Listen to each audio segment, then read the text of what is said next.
ಮಾರತಿ ಒಂದು ಬಾಯಾರಿಕೆ ಆಗಿದ್ದಂದ್ರೆ ಎಳ್ನೀರೊಂದು ಅಲ್ಲೇ ಇದ್ದಿದ್ದಕ್ಕೂ ಕುಡಿಯೋಣ ಅಂತ ನೋಡಿದ್ರೆ ಅದೂ ಆಗಲ್ಲ. ಈಗ ಉಂಡಬ್ಬ ಹೇಳ್ದಾರ ಮಾತು ಕೇಳ್ತ ನಾನು ಮನೆಗೆ ಹೋಗೋಣ ಗೌಡ್ರೆ, ಮನೆಗೆ ಹೋಗೋಣ ಅಂತ ಹೇಳೋಕೆ ಶುರು ಮಾಡ್ದೆ. ಜೀವ ಬಂದಂಗೆ ಆಯ್ತು ನನಗೀಗ. ಇದು ಆ ಗುಂಡುಗೂ ಒಂದು ಲೋಟ ಕುಡಿಯೋಕೆ ಅಂತ ತಗೊಂಡೋಗಿ ಕೊಡಬೇಕಿತ್ತೆ.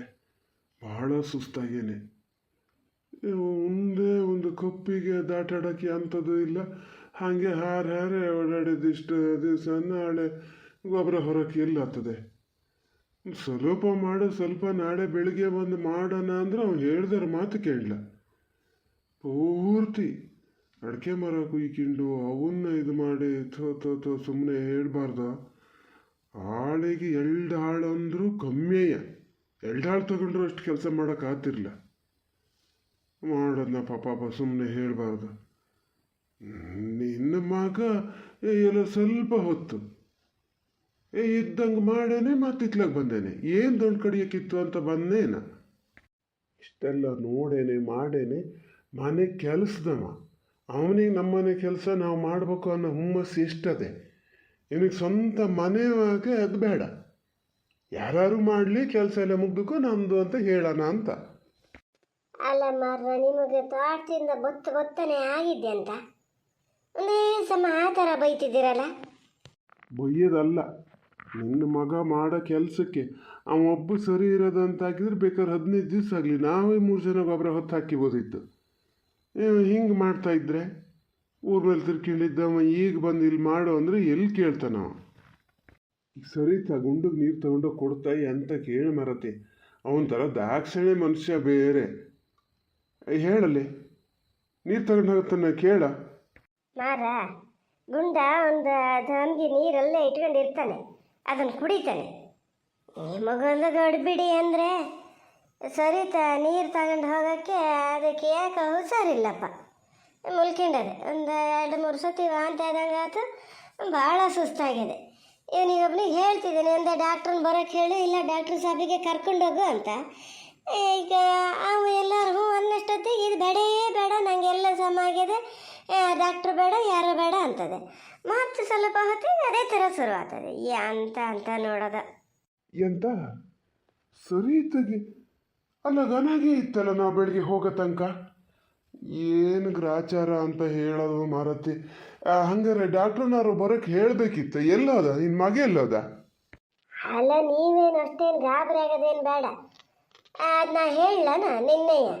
ಈ ಹಗ್ಗದಿಂದಲೇ ಹುಳ್ಳಿಕಟ್ಟೆ ಅಂತ ಮಾಡ್ಕೆ ತಿನ್ನೋದು, ತರಕಾರಿ ಬರಗಲಾಗ್ಯವನು ಅಂತ.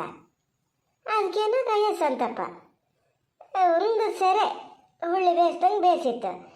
ಬೇಯಿಸ ಉಳಿದಿದ್ನ ದನಿ ಕೊಟ್ಟರು ಕೊಡ್ಬೋದಿತ್ತು. ಅದಂತೂ ಒಗ್ಗರಣೆ ಹಾಕಿ ಎಲ್ಲ ಇದು ಮಾಡಿಟ್ಟಿತ್ತು.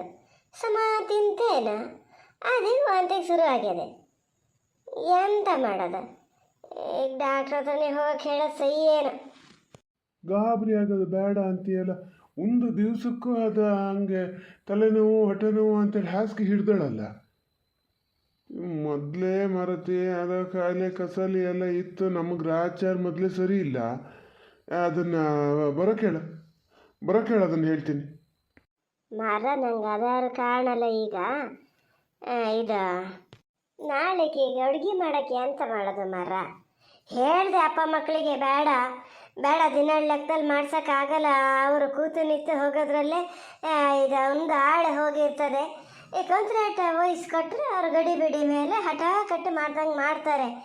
ಖರ್ಚೆಲ್ಲ ಒಂದೇ, ಅವಳಿಗೆಲ್ಲ ಮಗಳ ಗಂಡ. ಹೇಳಿದ್ರು ಗುಡ್ಗುಡ್ನ ಹಾಗೆ ದಿನಾಳಿಗೆ ಇದು ಮಾಡೋದು ಅಂತೀರಿ. ಏನು ಎಂತ ಮಾಡ್ಕಿತೀರ? ಎಂಥದಾರು ಮಾಡ್ಕೇಳಿ. ಈಗ ನಾಳೆಗೆ ಅಡುಗೆ ಮಾಡೋದು ಹೆಂಗೆ? ಇಂಥ ಕೆಲಸದಿಂದಲೇ ಇವರು ಹೇಳಿದ ಮಾತಾರು ಕೇಳ್ತಾರ. ನಾವನ್ನೆಲ್ಲ ಎಂತಕ್ಕೆ ತಿನ್ಬೇಕಿತ್ತು? ಏಯ್ ಸ್ವಲ್ಪ ಸುಮ್ಮನಿರು. ನಾನೊಬ್ಬನೇ ಇದ್ದಿದ್ಕಾತು. ಯಾರು ಇದ್ರೆ ಹಿಂಗೆ ಮಾತಾಡಬೇಡ. ತಲೆ ಸಮ ಇಲ್ಲ ನಿಂಗೆ ಅಂದ್ಕೋತಾರೆ. ಅಲ್ಲಿ ಹೊಟ್ಟಿಗೆ ಅನ್ನ ತಿಂತೀಯ, ಸಗಣಿ ತಿಂತೀಯ. ಅದು ಹುಷಾರಿಲ್ಲದೆ ಏಳ್ಗತಿ ಇಲ್ದಿದ್ದಂಗೆ ಮುಲ್ಕಿಂಡದೆ ಅಂತ ನಾ ಯೋಚನೆ ಮಾಡ್ತಿದ್ದೀನಿ. ನೀನು ನಿಂದೇ ಇದು ಒಂದು ದಿವ್ಸ ಅಡುಗೆ ಮಾಡೋದಕ್ಕೂ ನಿಂಗೇನು ಕೈಕಾಲು ಸೌದೋತದ? ಇಲ್ಲೇ 80-90 ವರ್ಷಾಗಿ ಹೇಳೋಕ್ಕಾಗಲ್ಲ. ಯಾವತ್ತೂ ಮಲಗದೆ ಇದ್ದಳ ಇವತ್ತು ಹಿಂಗೆ ಮಲಗಿದೆ ಅಂದ್ರೆ ಅದೇ ಹೊಟ್ಟೆಗೆ ಅಂತ ತಿನ್ನೋಕ್ಕೆ ಬ್ಯಾಡಾಗಿದೆ ಅಂತೀಯ. ಏನು ಹೋಗಿ ಸರಿತ್ರನ ಹತ್ರನೇ ಕೇಳೋಕ್ಕಾಗಲ್ಲ ನಿನಗೆ, ಅದೇನು ಅಲ್ಲ ಅಂತಿರಲ್ಲ. ಮಾರತಿ ನಂಗೆ ಅದು ಹೆಂಗೆ ಹೇಳ್ಬೇಕು ಅಂತಲೇ ಗೊತ್ತಾಗಲ್ಲ. ದೇವ್ರ ಸತ್ಯದಿಂದ ನನ್ನ ತಲೆಗೆ ಬಂದಿದ್ದೆ ಸತ್ಯ ಆದರೆ ಬಹುತ್ರಾಯ 4 ಕಾಲು ಬೇಟೆನೇ ಕೊಡ್ತೀನಿ. ಹುಲ್ಲೋ ನೆಲ್ಲೋ ಒಂದು ಬೇರೆ ಆಗಿ ಏನೂ ತೊಂದರೆ ಇಲ್ಲದೆ ಮುಗಿಸಿದ್ರೆ ಒಂದು 4 ಕಾಲು ಬೇಟೆನೇ. ಓ, ನೀವು ಹಿಂಗೆ ಜ್ಞಾನ ಮಾಡ್ತಿದ್ದೀರಂದ್ರೆ ನನ್ನ ತಲೆ ಬುಳ್ಳಿಗೆ ವಾಲ್ ಹೆಟ್ಟಕ್ಕೆ ಇದು ಜ್ಞಾನಕ್ಕೆ ಬರಲ್ಲ. ಅದು ಹುಳ್ಳಿ ಕಟ್ಟು ಹುಳ್ಳಿ ಎಲ್ಲ ತಿಂದಿತ್ತಲ್ಲ, ಕರ್ಮಿ ದಿನದಲ್ಲಿ ತಿಂದಿದ್ದೇ ಆಗಲ್ಲ, ಹಂಗಾಗಿ ಶುರು ಆಗ್ಯದೆ.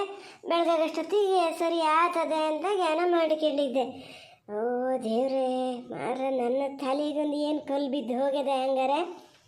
ಕಲ್ಲು ಬಿದ್ದು ಹೋಗಿದ್ದೆಯ ಗಂಡು ಗಂಡಸು ನಂಗೆ ಅರ್ಥ ಆಗ್ತದೆ. ಚೂರ್ನಿ ಹೇಳ್ಬೇಕಾದ್ರೆ ನಾ ಮೊದಲೇ ಜ್ಞಾನ ಮಾಡ್ಕೊಂಡು ಕೂತಿದ್ದೆ. ನೋಡಿದ್ರೆ ನೀನು ಹಿಂಗೆ ಹೇಳ್ತಿದ್ದೀಯ ಬಂದು. ಅಲ್ಲ, ಇದ್ರೆ ಇರ್ಬೋದೇನಾ, ಮನೆ ಕೆಲಸದ ಕತಿ ಅಂತ ಮರ. ಯಾರೋ ಕೈ ಮುಂದೆ ಜನ ಮಾಡಿಬಿಡಿ, ಹೊರಗಡೆ ಕೆಲ್ಸಕ್ಕೆ ಗುಂಡ ಒಳಗೆ ಯಾವ್ದಾರ ಒಂದು ಹೆಣ್ಣು ಹುಡುಗಿನ ತಂದು ಅವನಿಗೆ ಮದುವೆ ಮಾಡೋದು ಜಾತಿ ನೀತಿ ಅವೆಲ್ಲ ಎಂಥದ್ದು ಬೇಡ. ಸ್ವಲ್ಪ ಸುಮ್ಮನೆ ಇರು ಮಾರತಿ, ಕೇಳಿ ಕನ್ಫರ್ಮ್ ಮಾಡ್ಕೊಳ್ಳೋಣ. ಅದಕ್ಕಿಂತ ಮುಂಚೆ ನೀನು ನಿನ್ನ ಪುರಾಣ ಶುರು ಮಾಡ್ಕಿಬೇಡ. ಅದು ಯಾವ ಥರ ಜನ್ಮನೋ ಏನೋ ನಂಗಂತೂ ಗೊತ್ತಿಲ್ಲಪ್ಪ. ಮನೆ ಸೊಸೆಗೆ ಹಿಂಗಾಗಿದೆ ಅಂದರೆ ಎಲ್ಲ ಕುಸಿಲ್ ತೇಲಿ ಆಡ್ತಾರೆ. ನೀನು ಅಡುಗೆ ಮಾಡೋದು ಯಾರು ಅಂತ ಯೋಚನೆ ಮಾಡ್ತಿದ್ದೀಯ. ಅದೇನೀಗ ಮನೇಲಿಲ್ಲ. ಈಗ ಹೆಂಗಾರು ಮಾಡಿದೆ ಒಂದು ಕಾಪಾಡ್ಕೊಡ್ಲಪ್ಪ ಭಗವಂತ ಅಂತ ನಾನು ಇದು ಮಾಡೋದು. ನೀನೀಗ ಒಂದು ಕೆಲಸ ಮಾಡು, ನಾವು ಗಂಡಸರು ಎಲ್ಲ ಇದ್ದಂತೆ ಕೇಳಿದ್ರೆ ಅದಕ್ಕೊಂಥರ ಸಂಕೋಚ ಆಗ್ತದೆ ಪಾಪ. ಅದಕ್ಕಂತಾನೆ ಎಲ್ಲ ಯಾರಿಗಾರು ಆಗ್ತದೆ. ನೀನು ಹೊಲ್ಲಕ್ಕೆ ನಿಧಾನದಿಂದ ಕೇಳು, ನೋಡೋಣ ಎಂತ ಹೇಳ್ತದೆ ಅಂತ. ಅಲ್ಲ, ಹೇಳ್ದಕ್ಕೆ ಈಗ ಇಂಥ ಇದು ಬಿಟ್ಟು ನಿಂಗೆ ಅಡುಗಿದೆ ಚಿಂತೆನ ಅಂತೀರಿ. ಈಗ ನಿಮಗೆ ಗೊತ್ತಿದ್ದಂಗೆ ನಾನು ಅಡುಗೆ ಮನೆ ಕಡೆ ಹೋದೆ ಎಷ್ಟು ದಿವಸ ಆತ್ರಿ? 8-10 ಜನಕ್ಕೆ ಅಡುಗೆ ಮಾಡೋದಂದ್ರೆ ಹೌದಾ ಹುಡುಗಾಟಿಯ? ಅದಕ್ಕೆ ಬಾಗೆ ಸೆಳೆದವಲ್ಲ ಯಾರ ಮಾಡಿಕೊಡ್ತಾರಂತಲ್ಲ ಇಂತಿಷ್ಟು ಜನಕ್ಕೆ ಅಂತ ಹೇಳಿದ್ರೆ ಚಿಕನ್ನು ತಿಂಡಿ ಬೇಕಾದ್ರೆ ತಿಂಡಿ, ಬರೀ ಸಾರು ಎಂತ ಬೇಕಾದ್ರೆ ಕೊಡ್ತಾರಂತೆ. ಅಲ್ಲ ಮಾರತಿ, ಏನಾರು ಹೇಳಿದ್ರೆ ಮತ್ತೆ ಬೈತೀರಿ ಅಂತ ಹೇಳಿ ಬೇಜಾರು ಮಾಡ್ಕಿತೀಯ. ನಿನ್ನ ಮಾತಿಗೆ ಎಂತ ಹೇಳಲಿ? ನಾ ಇಷ್ಟೊತ್ತು ಹೇಳಿದ್ದು ಯಾವುದು ನಿನ್ನ ತಲೆ ಒಳಗೆ ಹೋಗಲೇ ಇಲ್ಲ. ಅಲ್ಲ, ಅದಕ್ಕೆ ಎಂತ ಅಂತ ಕೇಳಬೇಕು. ಮತ್ತು ಇಲ್ಲಿ ಉಳಿದಿದ್ದು ಪತ್ರಿಕೆ ಏನಾರು ಮಾಡೋದಾರು ಮಾಡಬೇಕು. ಈಗ 10 ಜನ ಅಂತಲೇ ಮಾಡೋಣ. 10 ಜನಕ್ಕೆ ಒಂದು ಅಡುಗೆ ಮಾಡೋದು ದೊಡ್ಡ ವಿಚಾರನ? ದೊಡ್ಡ ದೊಡ್ಡ ತಂಬಾಳೆದವೆ, ಅನ್ನ ಒಂದೇ ಸತಿ ಆಗ್ತದೆ. ಇವನ್ನೆಲ್ಲ ಒಟ್ಟಾಗಿ ಬೇಯಿಸಿದ್ರು ಸಹಿ, ಒಂದು ಇದು ಮಾಡಿದ್ರು ಸಹಿಯಪ್ಪ. ಅದನ್ನೇ ಒಂದು ಹೇಳ್ತೀಯ. ಹೀಗಲ್ಲ. ಇದೆಂತ ಅಡುಗೆ ದೇವ್ರು ನಡ್ಸ್ಕೊಟ್ಟು ಏನಾರ ಹಿಂಗೆ ನಾ ಅಂದ್ಕೊಂಡಿದ್ದೆ ಹೌದು ಅನ್ನೋದಾದ್ರೂ ಇನ್ನು 2 ವರ್ಷ ಕೆಲಸ ನಿಂದೆಯ, ತಿಳ್ಕೊಬಿಡು. ನನ್ನ ಕೈಯಲ್ಲಿ ಆಗಲ್ಲ, ನಂಗೆ ಆಗಲ್ಲ ಅಂದಮೇಲೆ ಆಗಲ್ಲ. ಅದಕ್ಕೆ ಶುರುವಲ್ಲೇ ಮಾಡೇ ಕೊಡಬಾರ್ದು. ಒಂದು ದಿವ್ಸ ಮಾಡಿಕೊಟ್ಬಿಟ್ರೆ ಅದೇ ಸಲ್ಗಿ ನಿಮಗೆ. ಬೇಡ, ಅವಾಗ ಸತ್ತೀನಿ ಅಂದನೇ ತರಲಿ. ಎಂಥ ಮಾತಂತ ಆಡ್ತೀಯೆ? ಅಲ್ಲಿ ಎಷ್ಟು ಸಾಧ್ಯನೋ ಅಷ್ಟು ಕಡಿಮೆ ಖರ್ಚಲ್ಲೆಲ್ಲ ಆಗ್ಬೇಕು ಅಂತ ಹೇಳಿ ಈ ಥರ ಗೋಳಾಡ್ತಿದ್ದೀವಿ. ನೀನು ಹೋಗಿ ಜಾಸ್ತಿ ದುಡ್ಡು ಕೊಟ್ಟು ಹೋಟ್ಲಿಂದ ಮಾಡಿಸ್ಕೊ ಬರ್ತೀನಿ ಹೇಳದ ಸರಿ? ನಂಗೆ ಹೇಳೋಕ್ಕಾಗೋದೇ ಇಲ್ಲ, ನಾ ಮಾಡೋದೇ ಇಲ್ಲ ಅಂದದ. ಒಂದು ಪಕ್ಷ ಹಂಗೆ ಹೇಳಿದ್ರು ನೀನಿದ್ದೀಯಲ್ಲ, ನೀ ಎಲ್ಲಿಗೆ ಹೋಗಿರ್ತೀಯ? ಹೋಗಲಿ, ಅದು ಎಂಥರ ಆಗ್ತದೆ ನೋಡ್ಕೊಳ್ಳೋಣ. ಎಲ್ಲರೂ ಸೇರಿ ಮಾಡಿದ್ರು ಸಯ್ಯೋ. ನಾ ಹೇಳ್ದಂಗೆ ಮಾಡ. ಈಗ ಸರಿತನ ಹತ್ರ ಕೇಳ ಎಂತ ಅಂತ ನೋಡಲಿ. ಡಾಕ್ಟ್ರ್ ಹತ್ರ ಕರ್ಕೊಂಡೋಗಿ ಡಾಕ್ಟ್ರ್ ಹತ್ರ ಕಡಿಕೆ ಅವರಿಬ್ಬರನ್ನೇ ಕಳಿಸೋದು ಕಷ್ಟನೇ. ನಾನೇ ಹೋಗ್ತೀನಿ ಬೇಕಾದ್ರೆ ಜೊತೆಗೆ. ಹೋಗಲು ಕೇಳು ಹೋಗೋ.